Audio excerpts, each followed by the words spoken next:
Hey, those of you who might not recognize me, I'm Bubba Batman. You know, I thought I'd come back this week and just tell y'all another story. And Brother Jerry gonna come up here, and he gonna take his, he calls them parables, and explain a message to you that hopefully will help you in a spiritual way and help you in your life. But man, I just want to tell you a story. I've had a bunch of stuff happen, like I said last time, but here's another hunting story. And with a good old buddy of mine, he called himself Superman, and he's a redneck version of Superman, like I'm a redneck version of Batman. But he lived down South Mississippi, but back he used to live up here. And a long time ago, I met him back in the late 90s, and we've been friends all these years, about 35 years or so. And anyway, he used to be a fisherman, and that's how we got to know each other. But I got him into deer hunting, and lo and behold, he sold all of his fishing stuff, and he got into hunting, and he likes that hunting just about as much as I do. And I was with him when he killed his first deer, especially one with a bow and arrow, and he just ruined him. But he comes up every year, and we go fishing, and we call my boat the Bat Boat, but it's always like that movie come out several years ago, Batman versus Superman. And we have a tournament up on Pickwick Lake on Tennessee River, and do that every year about the first, second week of May. How big old time. But this is a hunting story. Back when I got him into deer hunting, he hadn't been hunting very long. And anyway, we had some land over not far from here, close to where I grew up, and we put up some deer stands, and back then when we were younger folks and stuff, superheroes, not we put them way up there. I forget just how high it was. I do know mine was 43 feet high. 43, that's stupid. But anyway, that's what it was. And I was going hunting up there in mine, and his was up there pretty good too, somewhere 30, 35, I guess, at least. But it was a day when it was giving out rain, so I carried my rain suit, and he carried his. And anyway, we went on hunting and got up in the tree and waiting. And right late in the evening, right before dark, I had two deer come in on me, a buck and a doe, and the buck was a pretty decent deer. It was probably a 6 or 7 point, but good for its size. And I decided I wanted to try to shoot that thing. So anyway, I got ready, and it started misting and rain a little bit, so I had my rain suit hood up over my head, and the deer walked right down under me. And when I drew my bow back to shoot at it, that rain suit fell over half of my face like that right there, and it just blocked part of my vision. But anyway, I struggled with it, but I got on it, and I felt good about my shot. And deer run off, and of course, with a bow hunting, you have to blood trail your deer up. So I decided, though, because it was raining, it'd wash away my blood trail, and I never would find it. I better hurry up and get down. So I climbed down that 43-foot stand and got down on the ground and started looking for blood and found it. And back then, it's different now, but back then I carried one light with me. And I just happened to find the very light. I had a little mini mag pen light, this light, and this one don't even work anymore. But I found another one here that just happens to still work, and it's a fair little old light that got the job done. Well, I took out my light and I began to look for my deer. And as I began to walk down through them woods, I started going across this holler. And it went up another hill and over that hill and down in another holler, and it's getting darker and darker and darker. And finally, I got a long ways off, and it was getting pretty dark on me, and I couldn't hardly see the ground or nothing else. And I didn't know where I was. I didn't know nothing about them woods. Well, I started to turn around and come back out and walk back on the trail I had walked and find my way out. And then my light quit. Bulb shot. Well, I only had that one light. So I remembered that in the end of a mini mag flashlight, on the end they got this little cap, and you pull that cap off, unscrew it. Well, I did that in the dark. I had to do that and just feel my way around. And I found it. And in the end of that cap, under that spring right there, there is an extra bulb. See that little bulb down in there?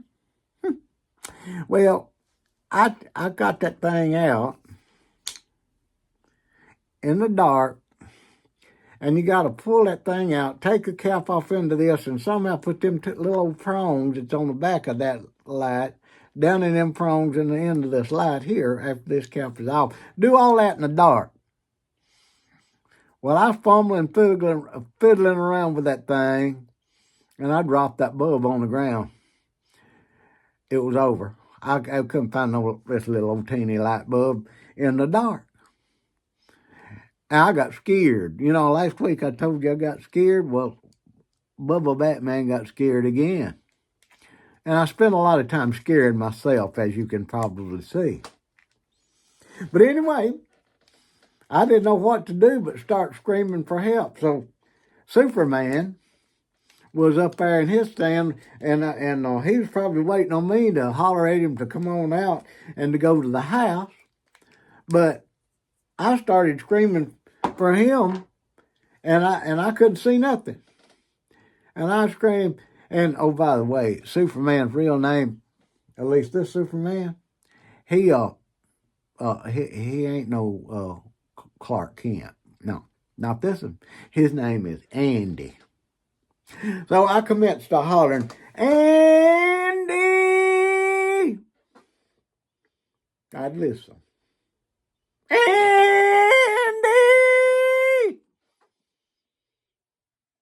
And I screamed Andy a bunch of times. And finally, after a while. Now, from his perspective, he was still up the tree, and it wasn't hardly dark where he was. I was down in this holler. And he was getting ready. He had a nice buck coming toward him that he was just dumping. He never had killed him a deer at this time with his bow, I don't believe. And he was just all a jitter. And when I started hollering, Andy, that buck turned, looked over toward where I was hollering from, way off out there, and whew, gone. Andy wasn't happy with Batman at that time.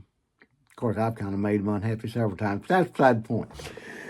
He heard me hollering, and he knew something was wrong, so he got down, and he started walking as best he could toward where I was hollering from, and finally, I heard him way out there, 300 or 400 yards away. Hey! And I hollered back, hey! And I said, shine your light! Well, all he had was one of these. In the pitch black dark, nearly a quarter mile away through the woods. That's all he had. But he turned that thing on. Well, I ain't put it back together yet. But he turned that thing on, and he shined it. And it nearly a quarter mile away, that little old light, no brighter than it is, I could see it. And I said, just hold it right there. And I commenced to try to go. I couldn't see where I was walking. I was stumbling, staggering, walking, falling off in stump holes, running in the trees and through briars and everything else. But I was headed to the light. Because that's the only way I could get out of there was through that little bitty light way off in the distance. So I walked through a holler, and I couldn't. As long as he's holding that light, I knew where to go, how to get out. And finally, I made it to him. And we come to the house. I didn't find my deer, but I was saved. I was found. And right then, that mattered a whole lot more. Anyway, that's my story. And I'm going to go get Brother Jerry, tell Brother Jerry to come over here and see if he can tell you something about that parable, and hopefully tell you something that'll help you out a little bit. So, I'll go get him. Well, hello there. It's good to be back with y'all, and I was kind of listening up to Bubba Batman and the story that he was telling you, sharing with you, and reminded me of some things I read in the Bible. You know, the Bible has a lot to say about light and darkness, and the first thing that came to mind was what we find here in John chapter 3. Beginning in verse 16, which is probably the best known scripture in all the Bible. For God so loved the world that he gave his only begotten Son, that whosoever believes in him should not perish but have everlasting life. But when we read on, we hear John say this, for God did not send his Son into the world to condemn the world, but he came to save the world through him. Whoever believes in him is not condemned, but whoever does not believe stands condemned already, because they've not believed in the name of God's one and only Son. This is the verdict. Light has come into the world. But people loved darkness instead of light, because their deeds were evil. Anyone who does evil hates the light and will not come into the light, for fear that their deeds will be exposed. But whoever lives in the truth comes into the light, so that it may be seen plainly that what they've done has been done in the sight of God. The Apostle Paul had some things to say about light and darkness in chapter 5 of Ephesians, beginning in verse number 8. He said, for you were once darkness, but now you are light in the Lord. Live as children of light, for the fruit of the light consists of all goodness and righteousness and truth. And find out what pleases the Lord. Have nothing to do with the fruitless deeds of darkness, but rather expose them. It's shameful even to mention what the disobedient do in secret. But everything exposed by the light becomes visible. And everything that is illuminated becomes light. This is why it is said, wake up, sleeper, rise from the dead, and Christ will shine on you. Be very careful then how you live, not as unwise, but wise, making the most of every opportunity, because the days are evil. Therefore do not be foolish, but understand what the Lord's will is. Do not get drunk on wine, which leads to debauchery. Instead, be filled, and the Greek there is intoxicated. Be intoxicated with the Spirit of God, speaking to one another in psalms, hymns, and songs from the Spirit. Sing and make music from your heart to the Lord, always giving thanks to God the Father for everything in the name of the Lord Jesus Christ. You know, Jesus in the sermon we call the Sermon on the Mount, talking to his disciples and preparing the way for his kingdom, he said, first of all, you're the salt of the earth. And the salt, if it's lost its ability to bring flavor, it's good for nothing but to be thrown out and trodden under the people's feet. But he also goes on to say, he said, you are the light of the world. A city that's set on a hill can't be hid. You don't take a candle and cover it, but you set it up on the mantle so it'll give light to all that are in the house.